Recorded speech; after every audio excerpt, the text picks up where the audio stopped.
पाकिस्तान और बांग्लादेश के बीच में बायलैटरल ओडीआई सीरीज शुरू हो गई है। पता नहीं क्यों मुझे ऐसा लग रहा है कि पाकिस्तान और बांग्लादेश के साथ खेलने के लिए सभी देशों ने मना कर दिया। तो इन दोनों देशों ने प्रोबेबली साथ मिलकर सोचा कि जहन्नुम में जाएं ये जालिम, हम आपस में ही खेल कर पैसे कमा लेंगे भाईजान।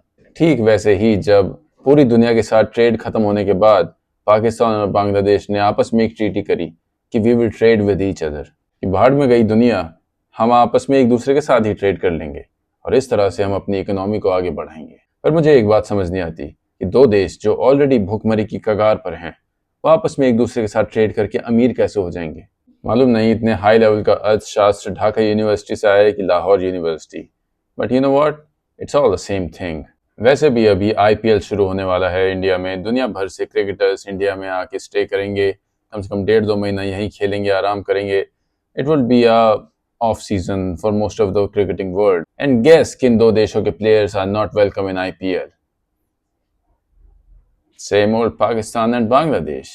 सो आई गेस इन दोनों देशों के बोर्ड्स ने डिसाइड करा कि ठीक है, हमारे साथ कोई नहीं खेलना चाहता, हमें आईपीएल में नहीं बुलाया जाता, तो जनाब क्यों ना तुम और मैं हम हो जाते। और इतने ही आईपीएल वगैरह चल रहा है, अपने देशों के अर्थशास्त्रियों का सुझाव इस्तेमाल कर लेते हैं और एक आध सीरीज आपस में खेलकर एक दूसरे को माला माल कर देते हैं। And I guess that's what they are doing right now, playing the ODI series, making one another richer.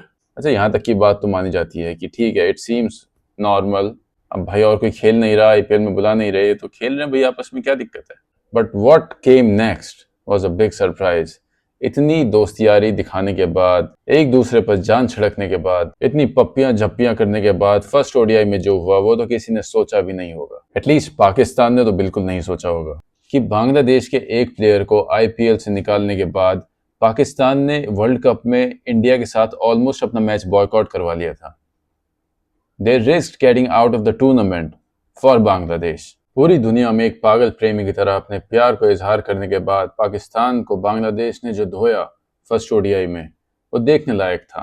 Bangladesh Pakistan को इतनी बुरी तरह पेलेगा ये तो किसी के ख्याल में भी नहीं आया होगा। खुद पाकिस्तान ने भी अपने बुरे सपने में भी ऐसा नहीं सोचा होगा। जरा स्कोर कार्ड पर नजर डालिए। Pakistan 114 runs in 30.4 overs. Scores देखिए पाकिस्तान के इन दिग्गज बल्लेबाजों के। ये सो कॉल्ड वो बैटिंग लाइनअप है जो इंडिया से चैलेंज करी जाती है कई बार।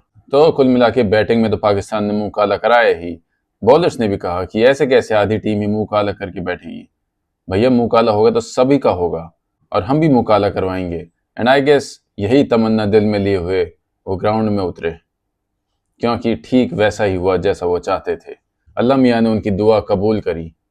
बांग्लादेश ने ये स्कोर 15.1 ओवर्स में चेज कर लिया, सिर्फ 2 विकेट के नुकसान पर। जनरली अगर कोई और टीम होती तो मैं कहता कि यार शर्म से डूब मरो तुम लोग, ऐसे हारता है कोई। बट फिर मुझे ध्यान आया कि मैं पाकिस्तान के बारे में बात कर रहा हूँ और शर्म और पाकिस्तान का तो दूर दूर तक कुछ लेना देना नहीं। एक गाना भी था आतिफ असलम का बड़ा पॉपुलर, अब तो आदत सी है मुझको ऐसे जीने में। तो पाकिस्तान को ऐसे जीने में अब आदत हो गई है, and I think they have accepted it, and we as a world should also accept it once and for all. Alright guys, so that's it for today. आज के लिए इतना ही। प्लीज़ वीडियो को लाइक करें, शेयर करें, subscribe करें, and I'll see you again. Bye.